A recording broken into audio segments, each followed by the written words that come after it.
इस कहानी की लेखिका है सोनिया सैनी।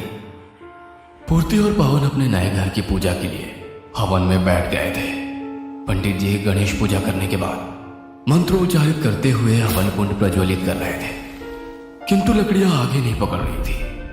कई बार प्रयास करने के बाद आखिर हवन कुंड में अग्नि प्रज्वलित हुई और इसी के साथ हवन शुरू हो गया। अचानक ही उन्हें अंदर के कमरे से किसी के दरवाजा पीटने की आवाज सुनाई देने लगी। आवाज लगातार बढ़ती ही जा रही थी। जब काफी देर तक वही आवाज सुनाई पड़ती रही तो पंडित जी अपनी पूजा बीच में रोककर बोले, लगता है कोई अंदर कमरे में बंद हो गया है, आप जाकर दरवाजा खोल दीजिए। हाँ, लेकिन घर में तो हम 4 लोगों के अलावा कोई है ही नहीं। हम तीनों यहाँ बैठे हैं और हमारी बेटी संजू सामने झूला झूल रही है। पूर्ति ने खिड़की से बाहर झूला झूलती संजू की ओर इशारा करके कहा। पूर्ति की बात सुनकर पंडित जी फिर से मंत्र पढ़ने लगे और एक बार फिर से दरवाजा खटखटाने की आवाज आने लगती है। साथ ही किसी के रोने की आवाज भी सुनाई दे रही थी। मेरे कहने से आप एक बार देख आइए, कोई तो जरूर अंदर है, ये मेरा वहम नहीं हो सकता। पंडित जी की बात सच ही थी। दरवाजे पीटने की आवाज तो लगातार उसे भी सुनाई पड़ रही थी। इसीलिए वो उठकर अंदर गई और सभी कमरों का दरवाजा खोलकर चेक करने लगी। पवन, तीनों कमरे चेक कर लिए, कोई नहीं है। छोड़ो भी, कोई पड़ोस में शोर कर रहा होगा, तुम पूजा में बैठो। पवन के कहने से पूर्ति फिर से पूजा में बैठ जाती है। पूजा खत्म होने के बाद, बेटा थोड़ा सावधान रहना, आपके साथ छोटा बच्चा है और ये घर मुझे कुछ ठीक नहीं लग रहा। इतने सालों में कभी किसी के यहाँ मैंने इतने अपशकुन एक साथ होते नहीं देखे। आपका नारियल, यहाँ तक कि गंगा जल भी काला और बदबूदार हो गया था। जब मैं पूजा का जल आपके घर में छिड़क रहा था तो एक कमरे में मुझे करंट जैसा झटका महसूस हुआ। मुझे तो लगता है जरूर इस घर में कोई नकारात्मक ऊर्जा है। देखिए पंडित जी, हम पूजा पाठ में तो मानते हैं, लेकिन प्लीज इस तरह का वहम मत डालिए मेरी पत्नी के दिमाग में। नारियल खराब होना कौन सी बड़ी बात है। पवन की बात सुनकर पंडित जी बिना कुछ कहे वहां से चले जाते हैं। पूर्ति और पवन की शादी को 8 साल हो गए थे, लेकिन उनकी गोद अभी तक सूनी ही थी। अपनी सूनी गोद को भरने के लिए उन्होंने शेल्टर होम से एक बच्चा गोद लेने का मन बना लिया था। पूर्ति और पवन जब शेल्टर होम पहुंचे तो वहां की मैनेजर ने उन्हें बारी बारी से सभी बच्चों से मिलवा दिया। मैडम, बाकी के सभी बच्चे तो खेल कूद रहे हैं, लेकिन ये बच्ची इतनी गुमसुम क्यों है? उसने अपने माँ बाप को अपनी आंखों के सामने मरते हुए देखा है। जब से यहाँ आई है ऐसी ही है, शायद ये ट्रॉमा में है। पवन, देखो ना, इस नन्ही सी बच्ची ने छोटी सी उम्र में कितना बड़ा दुख सहा है। हम इसे ले चलते हैं, हमारे साथ रहेगी तो शायद नॉर्मल हो जाएगी। पूर्ति और पवन उस छोटी बच्ची संजू को अडॉप्ट कर लेते हैं। संजू को घर आए अभी 2 दिन ही हुए थे कि पवन का ट्रांसफर एक नए शहर में हो गया। नए शहर में आकर पवन ने एक मकान किराए पर ले लिया था। पवन, नया मकान है और हमारी बेटी भी अभी अभी घर आई है। क्यों ना इस मौके पर हम एक पूजा रखवा लें, घर की शुद्धि भी हो जाएगी और संजू को भगवान का आशीर्वाद भी मिल जाएगा। पूर्ति ने घर में पूजा रखवा तो ली थी, लेकिन पूजा वाले दिन से ही घर में कुछ ना कुछ अजीब हो रहा था। संजू भी अभी तक किसी से सहज नहीं हुई थी। वो पूरा दिन ना तो हंसती ना बातें करती, बस बाहर गार्डन में झूले पर झूलती रहती।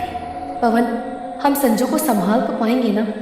वो तो बिल्कुल बात ही नहीं करती है, कुछ भी कहो तो बस घूरती रहती है। उसे कुछ नए कपड़े, खिलौने, चॉकलेट वगैरह दिलाकर लाओ, धीरे धीरे वो सामान्य होने लगेगी, चिंता मत करो। अगले दिन, संजू बेटा, आपके लिए चॉकलेट केक बनाया है, आपको पसंद है ना? खून? क्या बोल रही हो? कहाँ है खून? पूर्ति घबराकर केक की तरफ देखती है। केक के ऊपर चॉकलेट की जगह खून की परत जमी थी। केक पर बहते खून को देखकर पूर्ति वो केक उठाकर दूर फेंक देती है। संजू केक को देखकर धीमे धीमे मुस्कुरा रही थी। वह धीमे कदमों से केक के पास गई और अपने हाथों से चाट कर केक को खाने लगी। संजू बेटा, गंदा है वो, छोड़ दो उसे, मैं दूसरा बना दूंगी। पूर्ति की बात सुने बिना संजू जमीन पर पड़ा हुआ केक मजे से खा रही थी। केक के अंदर गंदे पीले कीड़े चलते हुए दिखाई दे रहे थे, जिन्हें संजू बड़े चाव से खाई जा रही थी। यह सब देखकर पूर्ति को उल्टी जैसा महसूस होने लगा और उसने घबराते हुए पवन को फोन लगाया। पवन, कुछ बहुत अजीब हो रहा है इस घर में। मुझे बहुत डर लग रहा है पवन। मैंने खुद संजू के लिए चॉकलेट केक बनाया था, ना जाने कहाँ से उस पर खून आ गया और कीड़े चलने लगे। सबसे अजीब बात तो ये है, संजू मना करने पर भी उसे खाए जा रही है। अरे यार, इतनी छोटी सी बात पर तुम इतना हाइपर क्यों हो जाती हो?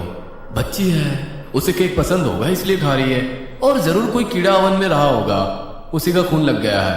पवन की बात सुनकर पूर्ति थोड़ी शांत हो गई थी। रात के 9 बजे का समय था। पूर्ति संजू को उसके कमरे में छोड़कर खाना बना रही थी। तभी पूर्ति को गार्डन से झूले के हिलने की आवाज आने लगती है। संजू बेबी, इतनी रात को आप गार्डन में क्या कर रही हो? चलो अंदर आओ। पूर्ति ने खिड़की से देखा कि संजू झूले पर बैठी हुई कुछ खा रही है। पूर्ति संजू के पास पहुंचकर देखती है कि उसके हाथ में मांस का टुकड़ा है, जिसे वो चॉकलेट की तरह आराम से झूलते हुए खा रही थी। उसके मुंह, हाथ और कपड़ों पर खून लगा हुआ था। संजू, ये क्या खा रही हो? छी, ये कहाँ से मिला तुम्हें? पूर्ति के इतना कहते ही संजू ने उंगली से इशारा किया। संजू की बताई हुई दिशा में मुड़कर देखते ही पूर्ति के पैरों के नीचे से जमीन निकल गई थी। वहां पर एक छोटा सा पिल्ला खून से लथपथ पड़ा हुआ था, जिसके टुकड़े जमीन पर फैले हुए थे। यह देखकर पूर्ति की सांस उखड़ने लगी। उसने तेजी से संजू का हाथ पकड़ा और घसीटते हुए उसे घर के अंदर ले आई। संजू के कमरे में पहुंचने पर पूर्ति ने देखा कि संजू तो अपने कमरे में बैठी कलर कर रही है। एक पल को तो उसे अपनी आंखों पर यकीन नहीं हुआ। ऐसा कैसे हो सकता है? उसकी आंखों के सामने हूबहू 2 संजू खड़ी थी। पूर्ति ने झटके से संजू का हाथ छोड़ा और अपने कदम पीछे हटाने लगी, इससे पहले कि वो कमरे से बाहर निकल पाती।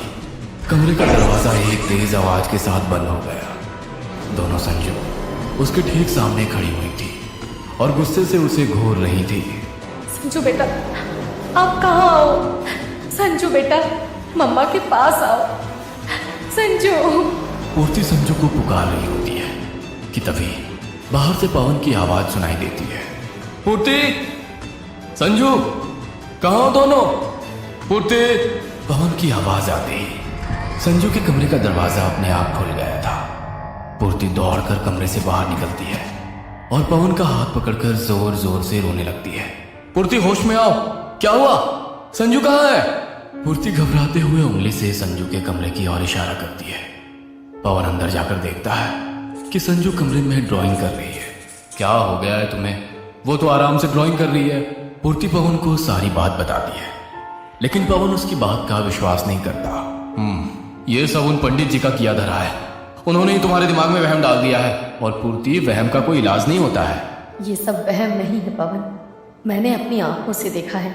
इस घर में कुछ है, मैं महसूस कर सकती हूँ। हर पल कोई साया मेरे साथ साथ चलता है। मैं जितना भी इस बात को झुठलाऊं, मेरा यकीन और पक्का होता जा रहा है। मेरा यकीन करो, हमारी बच्ची खतरे में है। उसने पहले ही बहुत कुछ झेला है, अब हम इसके साथ कुछ बुरा नहीं होने देंगे। अच्छा ठीक है, तुम शांत हो जाओ, खाना लगाओ, मैं संजू को लेकर आता हूँ। जल्दी ही कोई और घर देखकर उसमें शिफ्ट करने की कोशिश करेंगे। पूर्ति जाकर खाना लगाने लगती है। पवन कमरे में संजू को लेने जाता है। संजू को गोद में उठाते हुए पवन की नजर उसकी ड्राइंग बुक पर पड़ती है। संजू ने जो ड्राइंग बनाई थी उसे देखकर पवन के हाथ पैर ठंडे पड़ने लगे थे। संजू ने झूला झूलते हुए एक भयानक राक्षस की तस्वीर बनाई थी, जो अपने हाथों से मांस खा रहा था। पवन संजू को सीने से चिपकाकर दौड़ते हुए पूर्ति के पास जाता है। पूर्ति, ये देखो, शायद तुम सही थी, मुझे माफ कर दो। मैं नहीं जानता कि ये सब क्या है, लेकिन कुछ तो गलत हो रहा है यहाँ। 3 साल की बच्ची ऐसी ड्राइंग क्यों और कैसे बनाएगी? मेड रेखा को फोन लगाओ, वो तो शायद पिछले कई सालों से यहाँ काम करती थी ना, उसे जरूर पता होगा ये सब क्या है। रेखा तो बस एक ही दिन काम पर आई, उसके बाद मुझे उसका कुछ पता नहीं है। क्या रेखा काम पर नहीं आ रही है? हाँ, मुझे लगा उसके परिवार में कुछ इमरजेंसी होगी। फोन लगाओ उसे। पूर्ति मेड रेखा को कॉल करती है, लेकिन उसके फोन की रिंग उन्हें अपने घर से ही सुनाई देने लगती है। पवन, रेखा के फोन की रिंग तो अपने ही घर से सुनाई दे रही है। 2 दिन से वो छुट्टी पर है, तो क्या 2 दिन से उसका फोन हमारे घर में छूटा हुआ है? रिंग की आवाज का पीछा करते हुए वे स्टोर रूम तक पहुंच जाते हैं। स्टोर रूम का दरवाजा खोलते ही एक गंदी बदबू का भपका उनके दिमाग को झकझोर देता है।